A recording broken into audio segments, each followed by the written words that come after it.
ድህነት የሚባል ጫንቃ ላይ እያለ አፍራለሁ፣ እሽኮረመማለሁ። ከዚህ ከድህነት እንዴት ነው የምላቀቀው እንዴ? አለ እንኳን የምሰግጥኩት ኮማት ቆለይ አፍረት አለ። አሁን በ22 በመቀሌ ከተማ በ22 በ18 በጅብሩክ ምናምን ገብቼ በሮማናት በመሃል መንገድ እንደዚህ እየተቀረጽኩ መሄድ ፈልጋለሁ፣ ግን አፍራለሁ። እንዴት ልውጣ ከዚህ ነገር? ድህነት እያለኝ ከዚህ ድህነት እንዴት ልውጣ? በቃ በድህነት መሰገጥ እፈልጋለሁ። እንዴ ወገን የሌላ ሰዋት በራስ በድህነት በአፍረት እንዴ አንተ ትገርማለህ እኮ።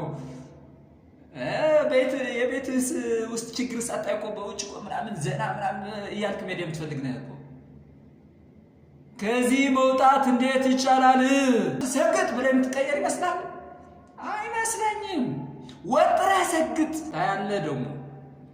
ስለዚህ አንደኛ ከድህነት ይኸው እንደዚህ የተበጣጠሰ ልብስ ለብሰህ እንደዚህ ከማለት የስራ ልብስ ነው ግን we will see